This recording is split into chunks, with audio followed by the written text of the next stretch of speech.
This is KGW News at noon. The people who live at this residential care facility in southeast Portland all got out safely earlier this morning after a fire ripped through the building. And these photos show just how intense the flames were at Hope and Care Assisted Living. Thank you for joining us here at noon. I'm Drew Carney. KGW's Devin Haskins spent several hours at the scene of that fire this morning, and he spoke to one of the employees there who's being called a hero this afternoon. Devin's here now with more on that. Yeah, Drew, Portland Fire called him and another employee heroes after they helped pull the first residents to safety. That employee saying he did it because they're like family to him. Just after 1 Wednesday morning, massive flames can be seen coming out of the roof of the Hope and Care Assisted Living home. Security camera footage shows one neighbor even trying to put out the fire with the hose. Employee Timothy Spencer ran right in without hesitation. When I entered the building, there was smoke everywhere. I just went from room to room and got residents out one by one. Many of these residents unable to walk out on their own. Some of our residents have no mobility at all, so I had to carry some of them out, and then the ones I could put in wheelchairs, I got those out. Spencer says he helped rescue about a half dozen residents. At the same time, firefighters and another employee helped pull out the others. Firefighters say 24 people were inside, including employees. Holly Boggs lives next door and helped in whatever way she could. So we got the hose over the side and was trying to put, spray it until they got here. And then, of course, they came and I was helped wheeling people out. Down, got him on the side, brought him some blankets and water, and his bed is pretty bad. It was engulfed. I mean, just like scary. The 4-alarm fire brought out more than 40 fire trucks and ambulances, a large number because Portland Fire says they were preparing for the worst. Luckily, there were no injuries. They called that mass casualty incident because the anticipation of multiple victims, we always want to overload the situation, so we had at least 5 ambulances arrive. Residents watched from lawn chairs, wheelchairs, some on the ground as the rescue continued to unfold. TriMet buses were used as shelters. And before those buses arrived, 2 residents were taken to the hospital just to get warm. Spencer was also taken for smoke inhalation. Overall, I'm doing okay. His first thought, though, was for those that live there. Just making sure they're okay, making sure that they know that they're going to be okay, that they're going to get somewhere warm, because this is their home. They were literally dragged from their home in the middle of the night. The other residents that live there were placed in the company's other building that is on the backside of that property. Portland Fire says it most likely started in the attic. They just don't know what caused it at this point. Drew? All right, Devin, thanks for that update here this afternoon. We do want to get to some of this afternoon's other local headlines as well. And we start with more information about the stolen truck and trailer that crashed yesterday on the I-5 Interstate Bridge. Authorities say the truck was stolen from a firearms dealer, and there were about 35 different firearms, everything from handguns to rifles inside the truck. The dealer was at a Portland gun show over the weekend before the truck was stolen. ODOT says the truck crashed after a police chase in the northbound lanes of I-5. One woman was taken into custody, and I-5 wound up blocked, causing big delays during yesterday's afternoon rush hour. We're also learning more today about the circumstances surrounding the death of a teenage girl from Beaverton. Police discovered the body of 13-year-old Milana Lee yesterday afternoon in a stream at Barrows Park in the Progress Ridge area. A 6th grader at Conestoga Middle School. She was listed as missing on Monday, a missing runaway, and police are calling her death suspicious. In a letter to parents, the principal at Conestoga Middle School said extra counselors would be available today for both students and staff. And this next story is happening right now. City Council meeting to discuss what's next for Portland's bronze elk statue. It was removed from its spot in downtown more than 2 years ago after it was damaged during protests. Despite restoration efforts, the elk won't look exactly the same, and the plan calls for it to stand on a new, shorter pedestal. The old granite foundation where it used to stand in downtown is expected to be demolished. And that's a look at some of this afternoon's local headlines. All right, let's take a quick break from the news headlines to check in with Rod Hill in the Weather Center. Rod, what do you have for us today? Hey, for most of us, second dry day in a row with partly cloudy skies so far, and temperatures in the mid-50s generally around Portland. We are seeing showers up here around the Long Beach Peninsula and just kind of nipping offshore so far of Clatsop County.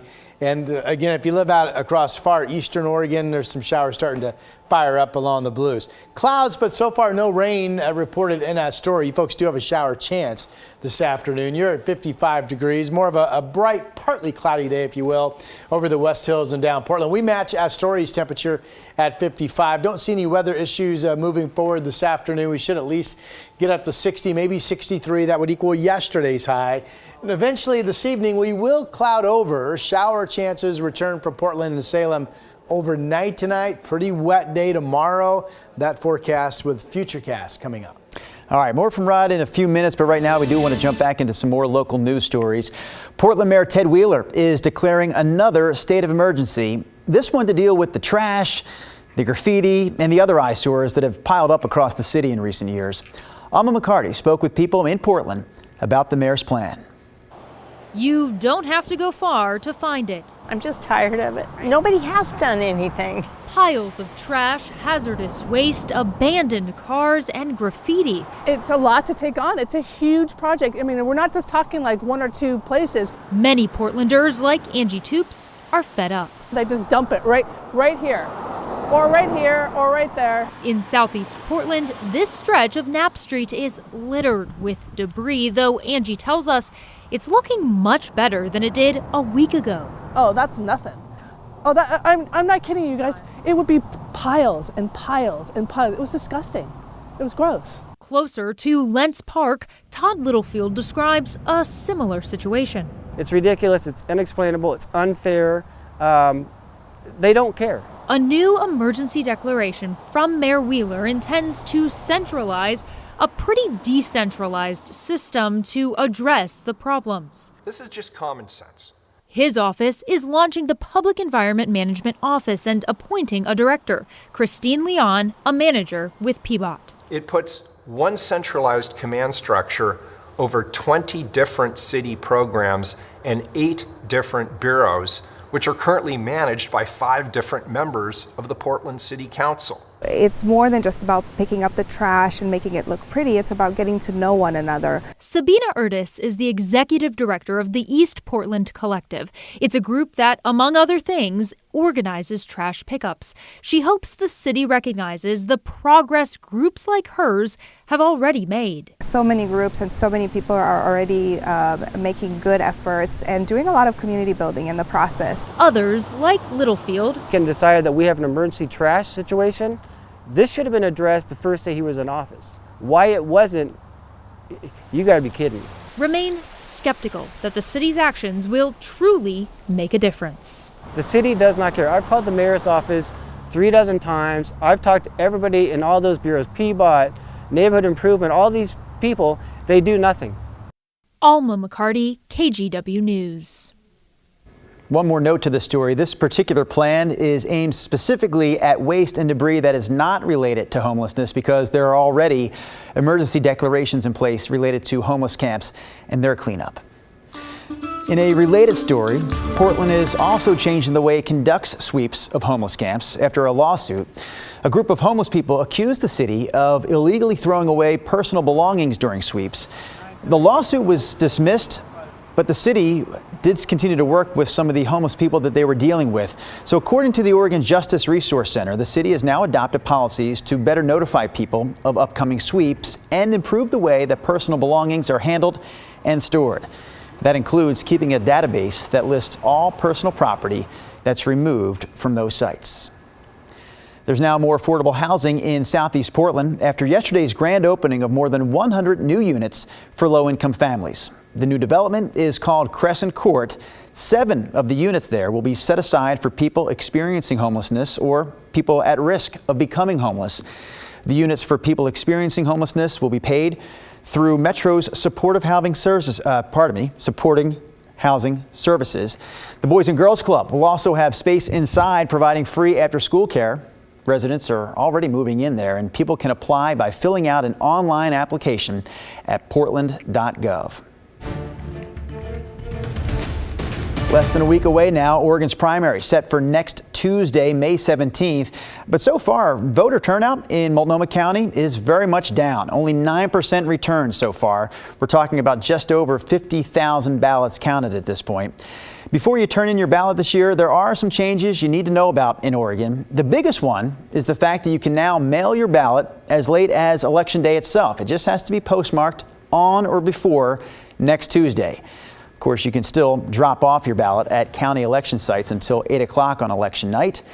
Also, specifically in Multnomah County, ballots look different this year. They're a lot bigger. They're also printed with purple ink, and there are no more secrecy sleeves. That change, we're told, is meant to save paper, save money, and also save on processing time. Their vote is still private. This is all through an approved process with the Secretary of State's office. There's a privacy weave on the inside of everyone's return envelope so that people won't be able to see how they voted. By now, everyone should have received their ballot. So if you haven't, you can call your county elections office. You still have time to order a replacement ballot and pick it up. And if you need some time or need to find a ballot drop-off site near you, we have that information for you through our website. In fact, if you just text the word election to that number on the screen, 503-226-5088, we will text you back with a link to that information on our website.